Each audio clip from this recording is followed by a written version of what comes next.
nous considérons qu'il n'y a rien à féliciter ou à remercier, il n'y a rien d'exceptionnel, puisque le retard observé à faire cette annonce a occasionné énormément de dégâts pour le Sénégal. Si le président de la République avait, dès le début, clairement signifié, comme il l'a dit quand il nous présentait son référendum en 2016, comme il l'a dit dans son livre, et comme il l'avait dit dans beaucoup de vidéos, lorsqu'il voulait briguer un second mandat, que c'était son dernier mandat et qu'il n'avait pas le droit de briguer un autre mandat, on n'en serait pas là où on en est de 2021 à maintenant, avec son lot de morts, d'emprisonnement, de dégâts matériels. Les conséquences ont été immenses et énormes parce qu'en réalité, le président Macky Sall n'a pas abdiqué parce qu'il serait un démocrate. Il a abdiqué parce qu'il y a eu la pression de son peuple d'abord. Que les complots qu'il a ourdis contre ma personne ont échoué parce que le peuple sénégalais s'est dressé pour dire non. Mais il a reculé parce qu'il y a eu la pression internationale également. Il a toujours eu cette intention de briguer une troisième candidature.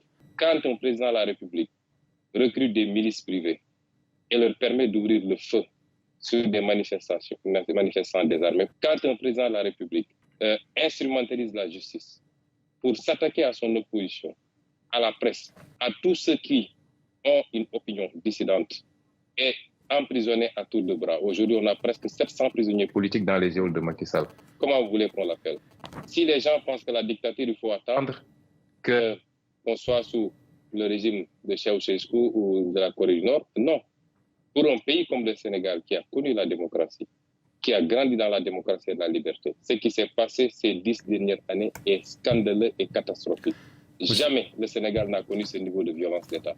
Et c'est pourquoi je parle de dictature. Et je dis, je le réitère, le président de la République a cédé à la pression populaire et à la pression internationale.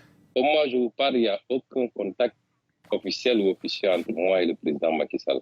Et je voudrais dire simplement que voilà un homme qui, pendant des années, s'est acharné sur ma personne et sur mon parti politique, a utilisé tous les leviers d'État, la violence policière, les milices, l'instrumentalisation de la justice, qui s'est attaqué à ma personne, à ma famille.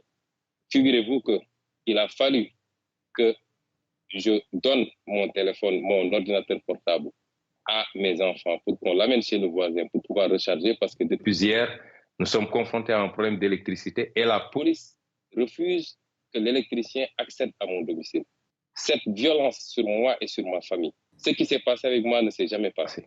Mais nonobstant tout ça, j'ai tendance à dire que nous sommes prêts à pardonner. Nous avons même pardonné et nous oublions. Ce que les Sénégalais exigent aujourd'hui, c'est des élections libres, transparentes, inclusives, et que les Sénégalais puissent librement choisir leur président. Ce n'est pas à Macky Sall de choisir le prochain président. Je ne suis même pas sûr qu'il puisse choisir un candidat consensuel dans son propre camp. Et ce n'est pas à lui, quelle que soit la nature des relations qu'il a avec Ousmane Sonko. Je n'ai jamais éprouvé de haine vis-à-vis de cet homme. Tout ce qui peut apaiser ce pays, nous sommes prêts à faire les sacrifices. Mais nous ne serons jamais dans certaines logiques, puisque le président Macky Sall pense que pour pouvoir discuter avec quelqu'un, il faut d'abord le soumettre par des décisions de justice télécommandées, par la violence policière. Nous sommes des hommes, des êtres dignes et fiers. On ne discute pas le couteau à la gorge. Si le président Macky Sall pense qu'il peut utiliser les 7 prochains mois qui restent de son mandat pour continuer à essayer de persécuter le président Ousmane Sonko, il se trompe. Nous résisterons, comme nous l'avons toujours fait. Et c'est pourquoi je dis qu'aujourd'hui, l'annonce de sa non-candidature n'a absolument rien réglé dans ce pays. Le président Macky Sall a dit à certains qu'il empêchera, vaille que vaille, ma candidature. Parce que c'est lui la République, c'est lui la justice, c'est lui le Conseil constitutionnel. C'est à lui de dire qui va être candidat et qui ne va pas l'être. Et je peux vous assurer qu'il n'y aura pas d'élection dans ce pays. Ou alors ce sera dans un chaos indescriptible.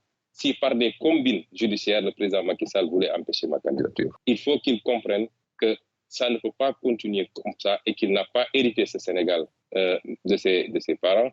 Il ne l'a pas acheté au marché. Le Sénégal appartient à 17 millions de Sénégalais et la majorité de ces Sénégalais veulent de la candidature du président Ousmane Sonko. Et ma conviction, c'est que si on va aux élections, le jour de l'élection, 1 heure de temps après la clôture, la fermeture des bureaux de vote, je serai déclaré vainqueur au premier tour.